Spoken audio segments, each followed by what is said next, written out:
અમીરગઢમાં કોંગ્રેસ ઉમેદવાર ગેનીબેનના પ્રહાર પ્રચાર દરમિયાન વિધાનસભા અધ્યક્ષ પર કર્યા છે પ્રહાર. શંકર ચૌધરીના નામ લીધા વગર જ આક્ષેપ કરવામાં આવ્યા છે. આ ચૂંટણી ભાજપ કોંગ્રેસ વચ્ચે નથી તેવું ગેનીબેને જણાવ્યું છે. બહારથી આવી જિલ્લાને બાનમાં લેનાર સામે છે. જિલ્લાને તેની ચુંગાલમાંથી આઝાદ કરવાની છે. ડેરી હોય કે બેંક હોય કે સંસદ, એક વ્યક્તિનો નિર્ણય, મને તેમની સામે ચૂંટણી લડવાનો વધારે અનુભવ છે તેવું નિવેદન ગેનીબેને આપ્યું હતું. ચૂંટણી તમારા કંધા ઉપર છે. આ ચૂંટણી ભાજપ કોંગ્રેસ વચ્ચેની નથી. આ ચૂંટણી કોઈ સમાજ વચ્ચેની નથી.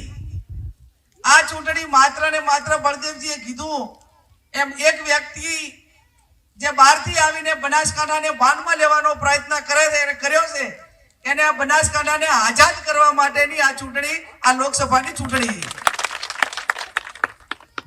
અને બનાસકાંઠાની આઝાદીની વાત થતી હોય ત્યારે ભૂતકાળમાં આપણા તમામ સમાજના આગેવાનો બીકે ગઢવી સાહેબ હોય, દલુભાઈ દેસાઈ હોય, આપણા મુકેશભાઈ હોય, હરીસિંહ ચાવડા હોય, અકબરભાઈ ચાવડા હોય, આ બનાસકાંઠાની જિલ્લાના જનતાની તમામ લોકોએ સેવા કરીને જિલ્લાને વિકાસની હરણફાળમાં આ સ્ટેજે લાવ્યો છે.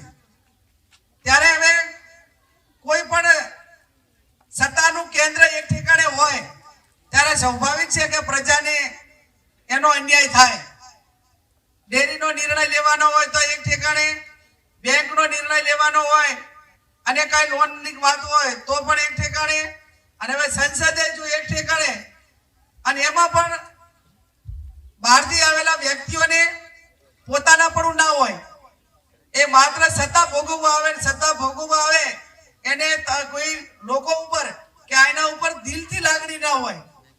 માત્ર ને માત્ર એ પોતાના લાગતા વળગતા હગાવાલામાં જે કઈ નાના મોટું એમને વ્યવસ્થાઓ કરવાની હોય કરે, અને અહીં તો એકાબીજાના સમાજ વચ્ચે ડખા કરાવવા, એકાબીજા ભાઈઓ વચ્ચે ડખા કરાવડાવવા, ભાજપ કોંગ્રેસ ને બાદ કરતા અલગ અલગ રીતે લાલચો આપીને ક્યાંક ને ક્યાંક એમનું રાજકીય કારકિર્દી ખરાબ કરવી, આવી બ્લુપ્રિન્ટ એ એક જ આગેવાન મારફત એ આખા જિલ્લાની અંદર થાય છે. તમને બધાને ખબર છે. મારે કોઈ નામ લેવું નથી, અને મારે નામ નથી લેવું ત્યારે એટલું ચોક્કસ કહીશ કે એમની સામે ચૂંટણી લડવા માટેનો સૌથી વધારે બનાસકાંઠાની અંદર અનુભવ હોય તો સૌથી વધારે અનુભવ મને પોતાને છે.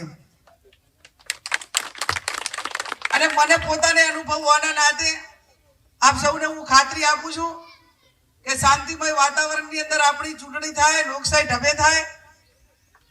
આપણે ગાંધીજીને માનવા વાળા ક્યારેય કોઈના હેરાનગતિમાં આપણે કોંગ્રેસની વિચારધારા આવી નથી.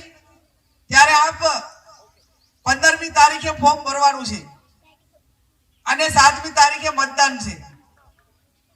ત્યારે 15મી તારીખે આપ સૌ મોટી સંખ્યામાં ફોર્મ ભરવા આવો. કેન્દ્રમાં કોંગ્રેસની સરકારની જરૂર એ સૌથી વધારે SC ST OBC આ સમાજો